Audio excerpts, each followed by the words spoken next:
Golf's no different from hockey. Requires talent, self-discipline. Golf requires goofy pants and a fat ass. You should talk to my neighbor, the accountant, probably a great golfer, huge ass. How do you measure yourself with other golfers? By height. It's a very, very special honor. I'm Paula Creamer, and you're listening. Well, we're waiting. Hi, this is Martin Cove, a.k.a. John Kreese from Cobra Kai, and you're listening to Quiet, Please. Let the word go out from here across the land. Let Daddy Noonan approve. Hi, boys. Nice day for golf, ain't it? Quiet, please. Oh, you got secrets, eh? Hey, this is Shooter McGavin. You're listening to the... Hey, you guys. Hey, we're trying to have a podcast over here. Indeed, we are, and it is the last podcast of 2025. Soon the ball will drop in New York City. The year that was will soon be the year that will be. And as we come together, the whole crew is in the house. I am Alan DePew, and I am joined, as always, by the media mogul, Brendan Elliott. Hello, Pete.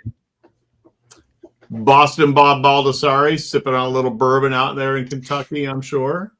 You need it because it's wicked cold again. It is wicked cold here in the Northeast once more. Where it's not wicked cold is down in Houston with the golfing savant, Andy Hydorn.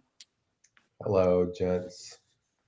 And like a little elf, every once in a while, he's cute. He shows up, and he's just the prettiest podcaster in golf, Christian Nazanis.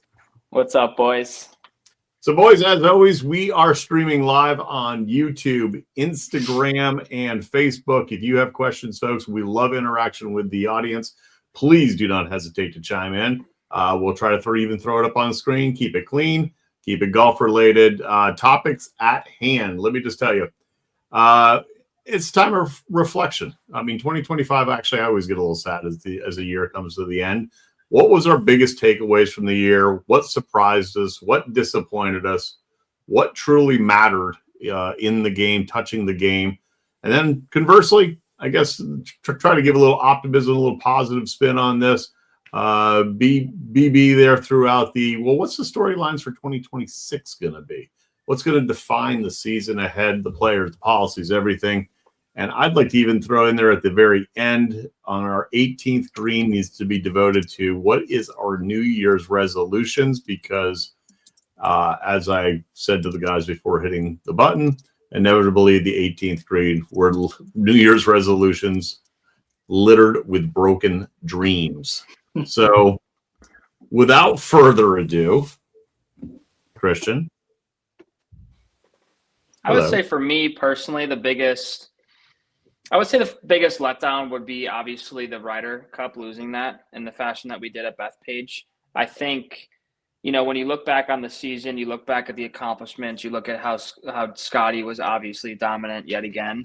But, I think that was the biggest letdown for me towards the end of the year. I think the hype was there around the USA team. And I think, that was, as an avid golfer, watching the majors and watching them all season long, that was, in my opinion, the biggest disappointment on the season. Obviously, watching Scotty, kill it as per usual, that's always a treat to watch.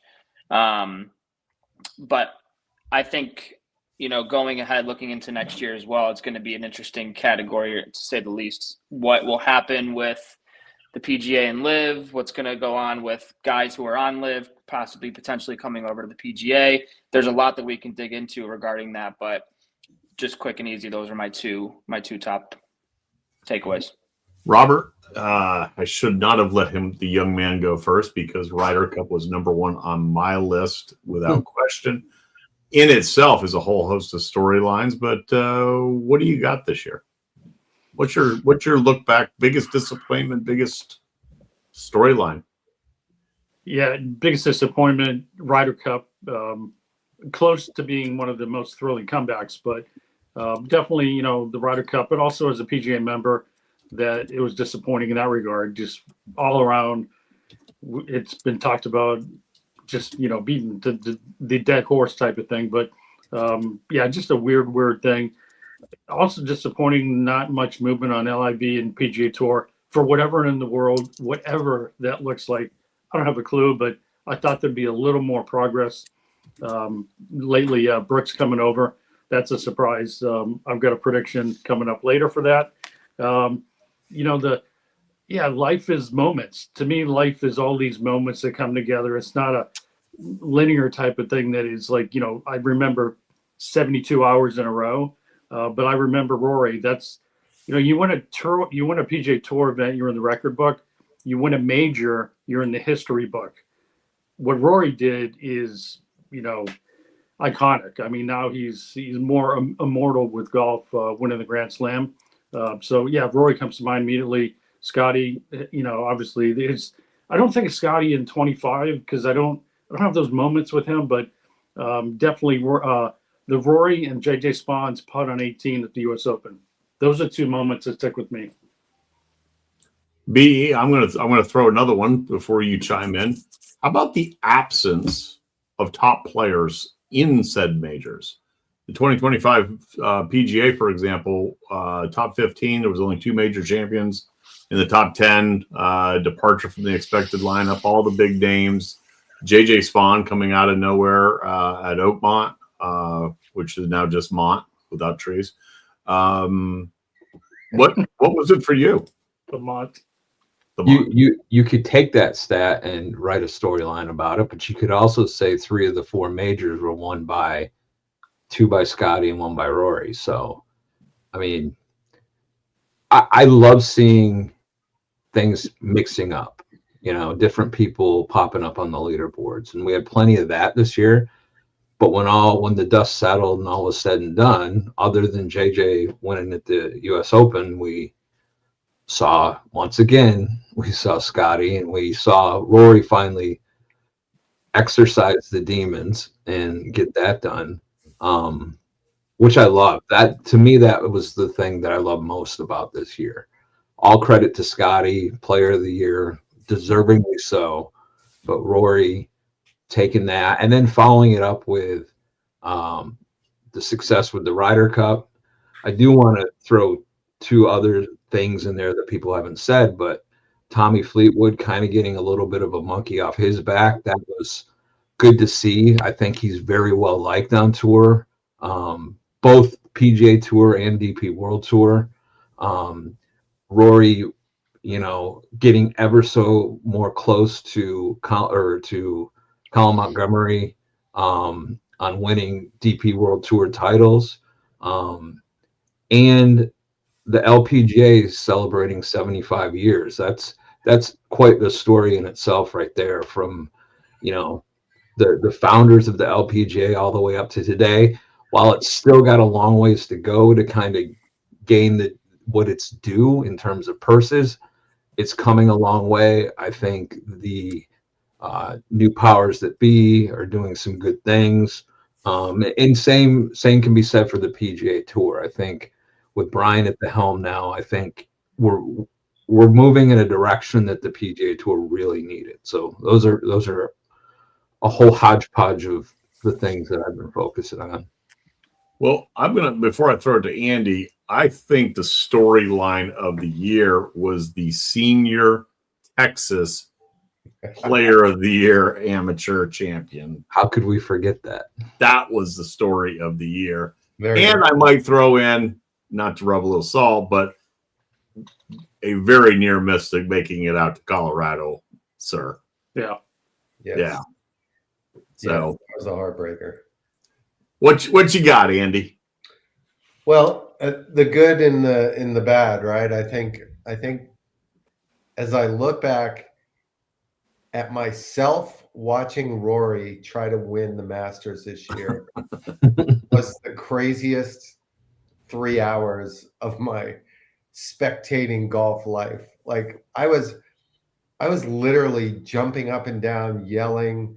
It was the most unbelievable, tournament at the end of the day, where Rory won that thing like 4 different times and lost it 3 times. And he just kept vomiting and then coming up with something crazy good, then vomiting. Like it was really, really an amazing thing to watch. And as I sit back And think about it. I've never seen anything like that in all of my days watching golf. And as much as I am a fan of Rory, it made it even all that much more anxious, exciting, gratifying at the end. So it was really an amazing tournament to watch. Andy, is it safe to say that even I could have got it on the green from 90 yards on number 13? Yes, under normal circumstances, but clearly it was the moment that got to him, right? And I'll by no means is this a dig at Scotty. Scotty's boring, and I think that's part of why he's so good. Yeah. But he's so damn boring. He's so damn uncontroversial as a person. And again, I am not throwing shade at Scotty. He's amazing, but I don't think he makes for the greatest theater for the game, especially at those top levels. He's no Bryson. He's no Rory. He's no Brooks. But he's still, arguably one of the most impactful players in the last, 20 years on the PGA Tour. Couple things to remember. I think the whole Grayson Murray thing was definitely, a shock to the system of professional golf, and a shock to everybody's system in terms of just how vulnerable we all are and how vulnerable we all can be. That was definitely a tough one. And then I'm just going to throw this as the cherry on top. I think what happened last week with Brooks leaving LIV, I know it's recency bias here, but I'm telling you, that's going to be the beginning of a lot of crazy things to happen in the evolution of the PGA Tour and LIV golf. So let me throw a couple at you guys, chime in if you will. One is we are now living in the time of Terminator, the rise of the machines. When you have machines that are now mowing your fairways, and then they go into their little doghouse and they get charged up and they go back out, manpower is going to go away. It's going to change the whole landscape of the game. Obviously, the game is changing from water restrictions. Golf play continues to be immense. We shared golf courses are closing though still. So I think the game itself is continuing in this transition. That's my look back. 2025 didn't lose any momentum in this transition, new world order of what is considered golf. Is it a simulator screen? Is it SoFi? Is it TGL?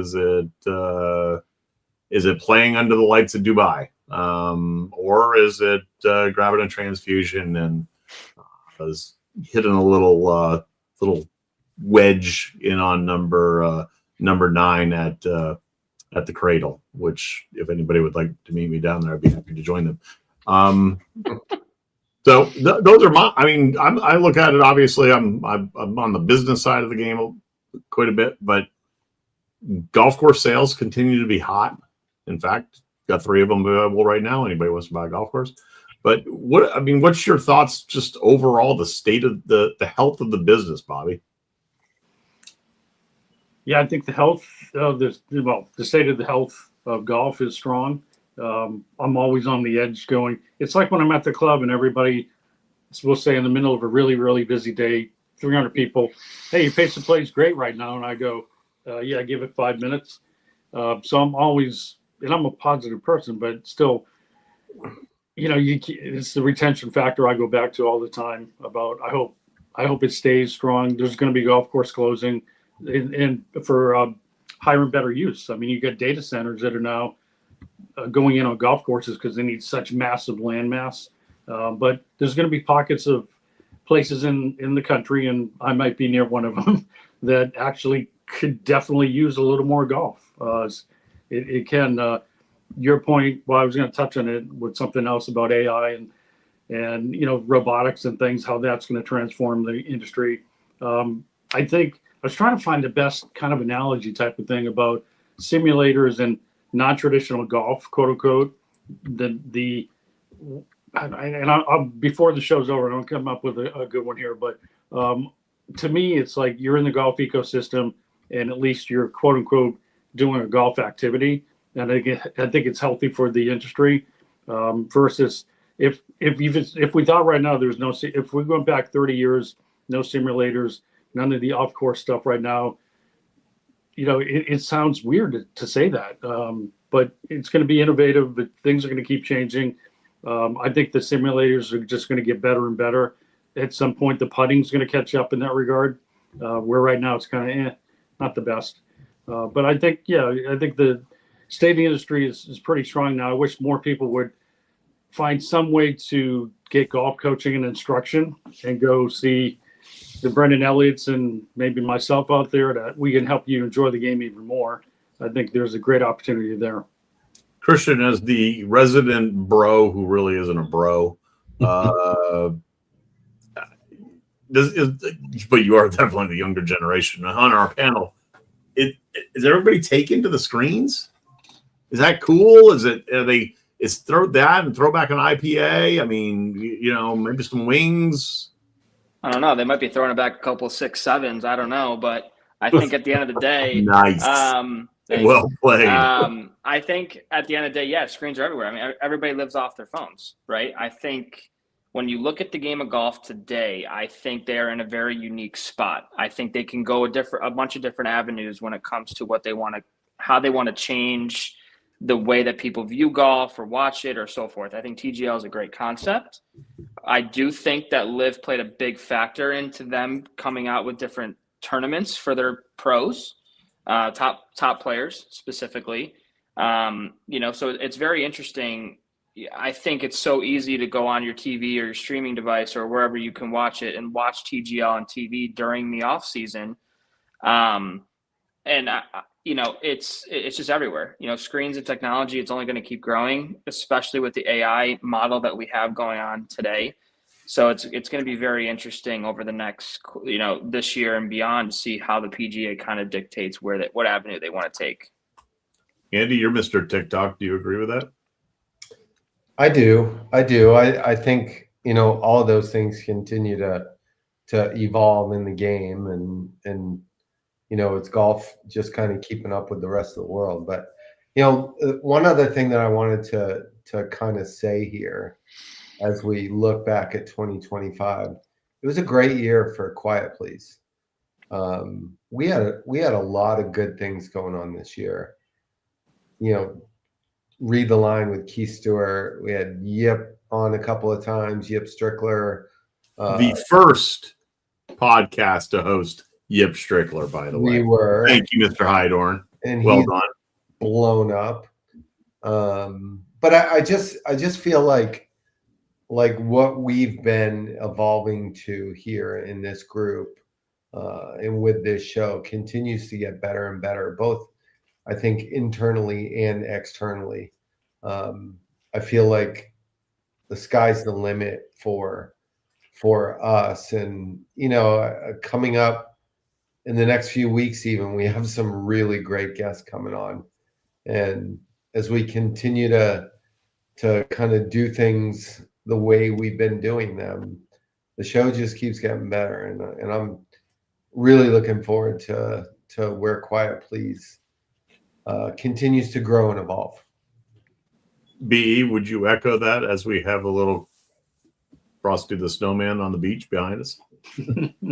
No doubt. I mean, we all talk about that all the time, about what a great group, from Christian bringing up the demographic and coming from a playing standpoint, and D1 golfer now in the business world. I mean, golf's still important for him when he's working in sales. I mean, golf is, when you look at it from that standpoint, golf's important for business. But back to the original question about the industry itself, it's just still fascinating to me when we look back of to the pandemic and what it did for golf, traditional golf, and how that hasn't faded in spite of everything from the technology standpoint just absolutely exploding. I think the fact that as an industry we're recognizing that however people take their golf, whether it's hitting a ball on a screen or going to a Top Golf or Pop Stroke or whatever, we're counting that as a golf experience, like Bobby was saying. I think recognizing that finally and getting out from behind the dark ages is what's really going to continue to push golf into a great direction. What we heard from Mr. McNeil last week about the importance of the smaller golf courses and less intimidation for people that want to kind of walk across that bridge from hitting into a screen and get onto real grass. That's an important part. I just think there's so many moving parts that are starting to kind of get closer and closer to coming together and making the game see things in growth that it's never seen before. So, Bobby, it's that time to then turn the clock now to 26 and start looking ahead with some optimism. And you are Mr. Reimagine the Game. So reimagine, what does 26 look like in Boston Bob's world? Is it wicked good? Indeed. Indeed, it's wicked good. Yeah, I kind of jotted down a few thoughts and, dare I say, predictions for 2026. I think it continues to be strong for the golf industry. I think some of my notes, we touched on it before, like AI, how does that affect the golf business, robotics on turf management, robotics to some degree on club fitting, instruction, coaching, things like that. You will never, ever not need that PGA or LPGA professional with you, looking at you for the right reasons for golf instruction. But with the right application, just like some doctors with AI, it could be a good blend. I think, looking ahead, I think Tiger ends up playing in a prominent golf event, probably mid-year or later. I think Scotty, looking at, for 26, the Grand Slam, you get Aronimik for the PGA Champ, the U.S. Open's at Shinnecock, Royal Birkdale is the Open, and what's the name of the place in Georgia? Oh, shoot. I'll Google that, but the Masters, obviously. So I think Brooks contends big time. I wouldn't be surprised if Brooks doesn't win a major. I think, Tiger plays. I'm going to go out there right now and say Andy Heidorn definitely wins that Texas Senior Men's. You heard it here first. I think I got it. I'm wondering if Luke Donald just recently said he wasn't going to decide till I think later this year when they end up picking the Ryder Cup captains. But if Tiger ends up wanting to be the captain, I think Luke Donald probably jumps in. I think that would be just such an amazing, immense challenge for Luke that he couldn't pass that up. I got more, but I'll stop there. I love it. Andy? I'll go. Christian, go ahead.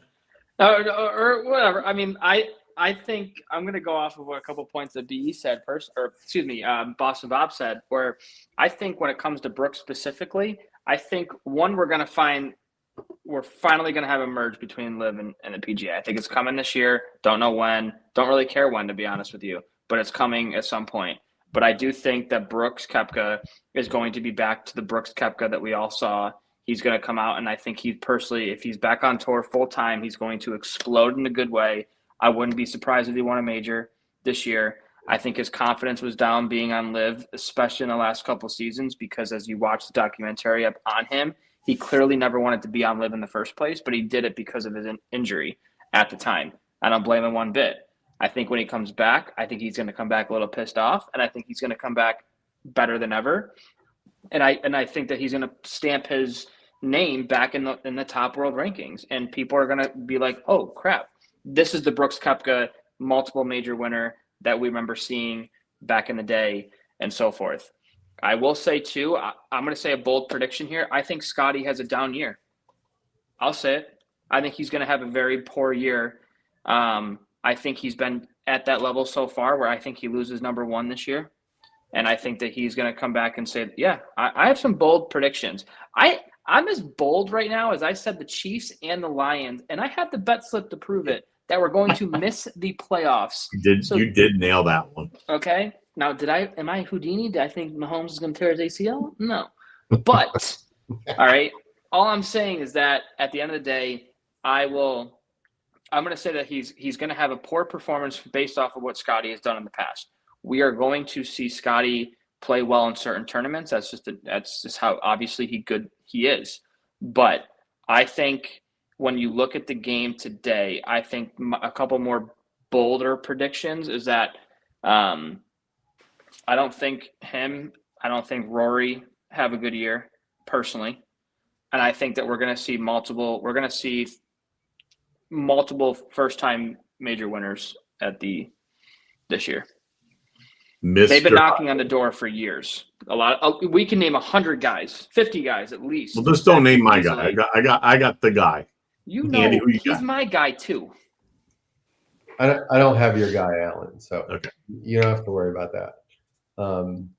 But I'm looking at 2026 from an even more broad perspective, and I think we're going to get that super tour out of 2026. I think what's going to happen is there's going to be a resolution.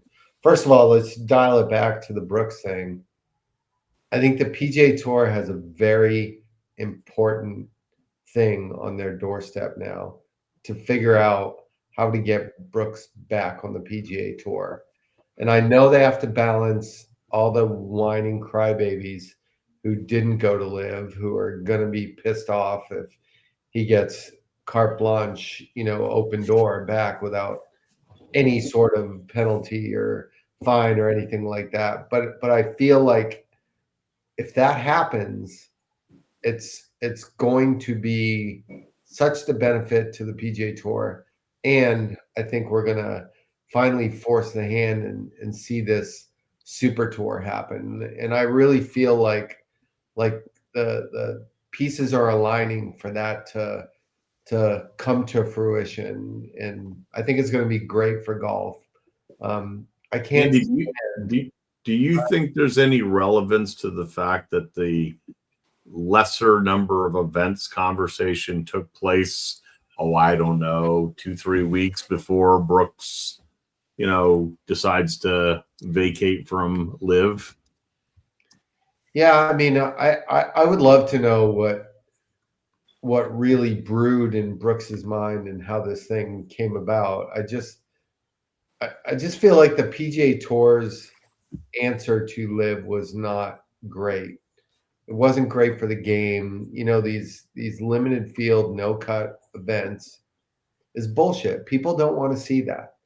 But what they do want to see is, more tournaments with all the best players in the world playing in them.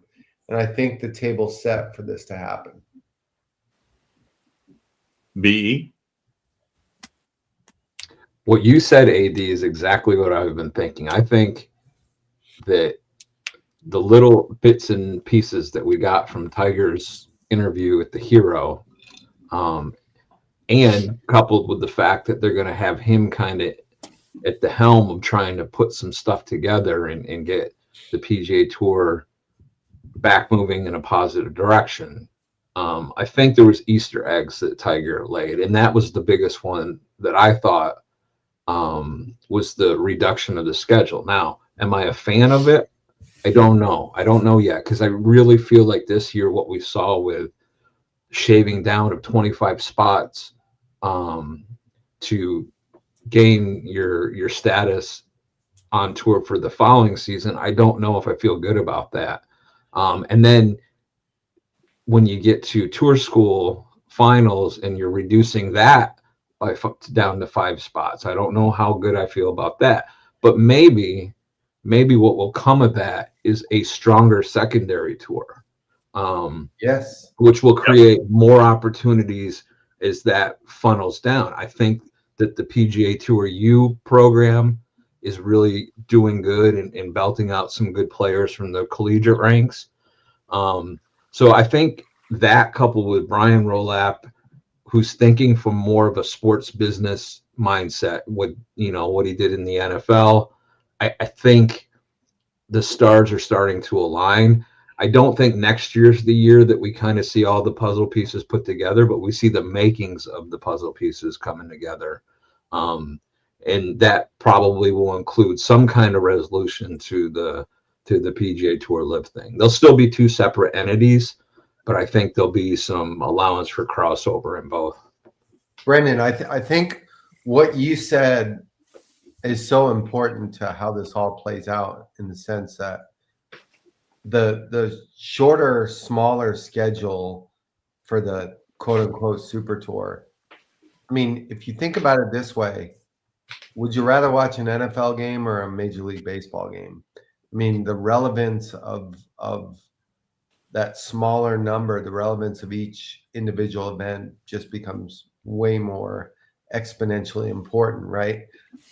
But I think the second piece that you mentioned is the elevation of that second tour, or even I would call it the main tour, not the second tour, because we're kind of going to have an elite tour in the main tour. And I think that the main tour would ultimately become so much better and stronger. And I don't really feel like the number of spots that are available, I think that's a different kind of topic. And I think that can be worked out. That doesn't need to be, part and parcel to, the schedule change in the Super Tour and a stronger major tour. Or I just don't see those things being, happening together or needing to happen together. Christian, do you like the idea of like a relegation to that second tour? Yeah, I think I almost would have to see it be played out, if I'm being honest. I like the idea and the concept of it, because there are, you have your top players on playing on, your marquee events, or your, specific events that you have, and then you have your secondary, I think that would be interesting to see. But again, I have to see it be laid out almost for me to say, okay, I'm on board with this, or hey, I think this is a dumb idea, or maybe they have so many different ways that they could do it. It's just a matter of how they roll it out. Bobby, same question to you. Well, the tour's always been that meritocracy, that you play well, you win well. There's no guaranteed contracts or anything. And I think, to Christian's point, if they get that figured out, I think it's pretty exciting on the relegation thing. I mean, Premier Soccer has done it and done it well. So that template's out there, that model is out there. I think, if it's done the right way, and I don't have a clue what that is, I just like the concept of it. Like, it adds one more layer of, this is the most purest form of sportsmanship, almost. Like, you play well, you're rewarded. And if you're not, you're not going to be a backup quarterback. That's a bad analogy, but. No, but to your point though, like, being the 50th guy in a limited field, no cut event is kind of bullshit, right? Yep. Like you're going to make a huge chunk of money, and you could be shooting a bunch of bad rounds of golf. It just is bullshit. And I think I love the idea of relegation. I love the idea of that major tour being so much more important and part of the whole kind of level system, if you will. I just feel like this is a year we're going to find out a lot about what different things are going to happen. Yeah, hit me though. I mean, we've always had that in golf. When you have the tour and you don't make it, you're back to the qualifying school. So yeah, it's already been there. Less dramatic. Well, not dramatic. That's a dramatic thing. It changes your life, but it's a little less visible, maybe. Yeah. So I did solve Olympic golf. They just have not called me yet. My solution is 1 through 50 is safe. They can obviously drop in the rankings. Once they get in the 50 to 70 category, they're in that relegation zone. And then from 71 up to 90, they get to play in the upper event because that number is constantly changing. Also, maybe there's a double point system or something involved there. It would be great. Like that sounds so exciting. Done. It makes the John Deere done so much more compelling, right? And it brings out way more storylines that were already there. Yeah.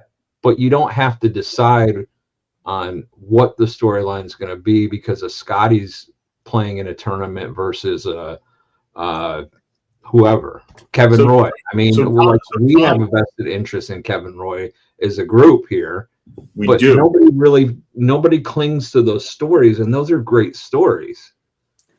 So Tom Kim, let's say, sits at number 90. He happens to get into one of the top 25s and puts on a heater, and it catapults him up to number 70 after that week because he gets certain bonus points or whatever. I don't want to figure out the points. I got to let those guys down there in Florida figure that part of it out. But at that point, he gets into the second event where he can continue to try to elevate up in towards that 50 number. Or, bye-bye, buddy. Hope you find your dad. I mean, how awesome would it be we talked about this before, but having Ricky Fowler and Jordan Spieth playing in the John Deere, right? Like that just would be so great for the game. Believe Jordan's sitting at number 70 right now. Yeah. Yep.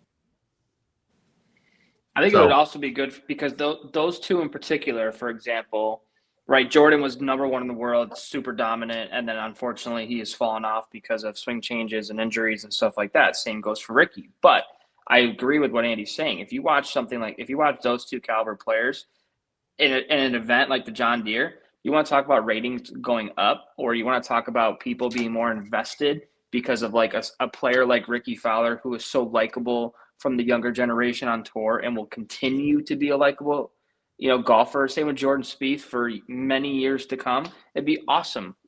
There's always going to be the Jordan Spieth and the Ricky Fowler situation. Absolutely. There's always like Justin Thomas was there.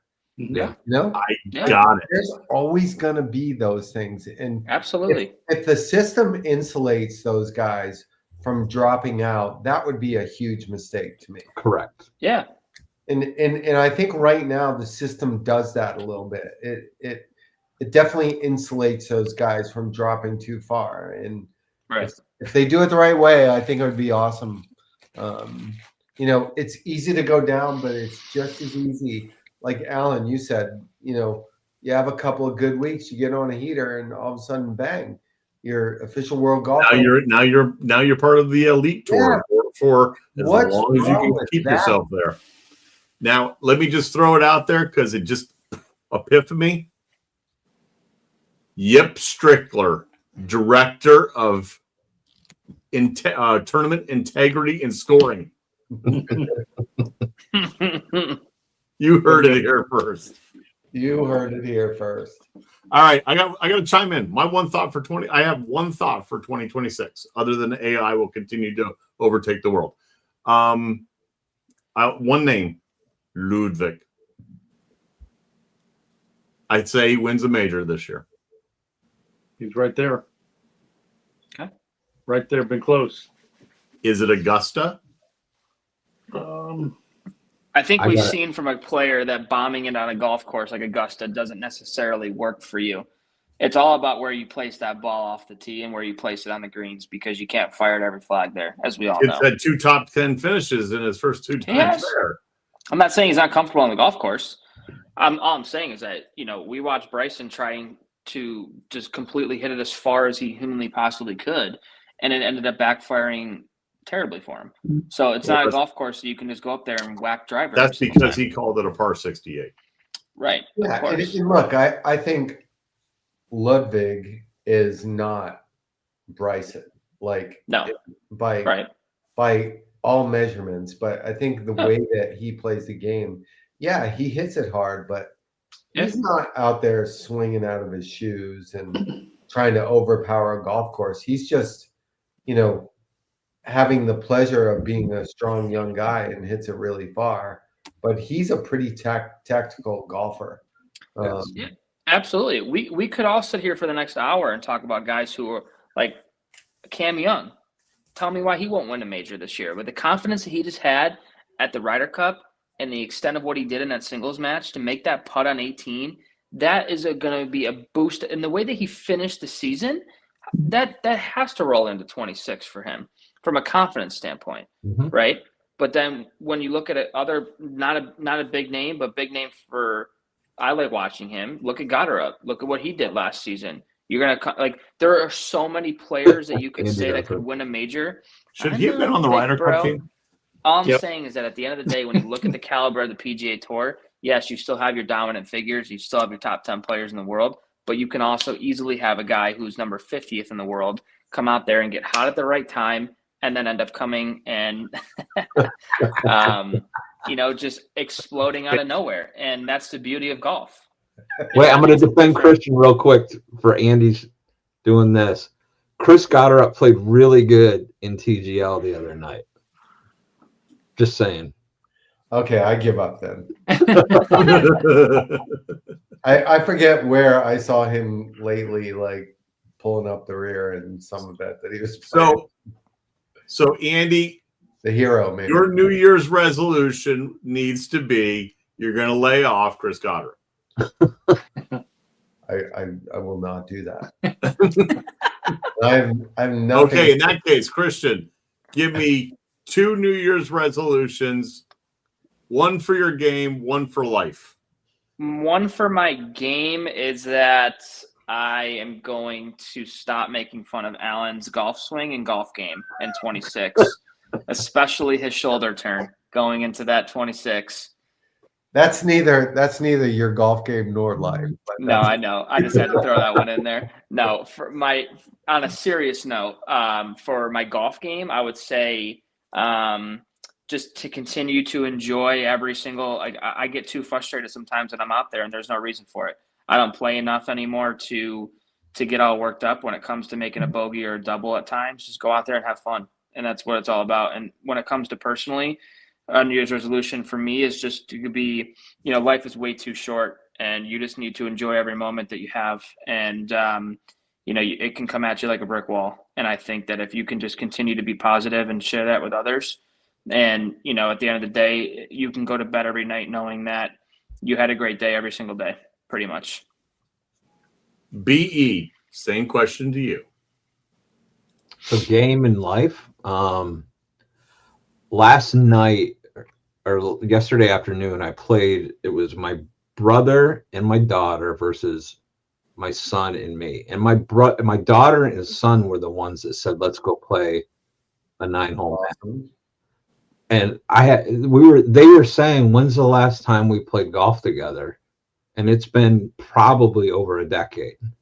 What struck me is I don't play golf. Like literally, I might have posted 7 rounds. Yip will know how many rounds I posted. He'll probably know better than I know how many rounds I posted. But it was fascinating that from the personal side, you guys know a couple years ago, I lost a bunch of weight. Well, I put all that weight back on this year and struggled again with health again this year. So that's just going to happen. Next year, I'm going to get back to where it needs to be. I'm inspired by my wife losing 50 pounds officially. Wow. She's down to 135. She looks like she did when we first got married. So I owe it to her and my kids from the health standpoint in life, so I can go have those moments on the golf course again with my kids. Because right now, that was a tough 9 holes for me, but I played surprisingly well because I know how to put the ball on the middle of the face, or the middle of the face on the ball, however it goes. Mr. Hydorn.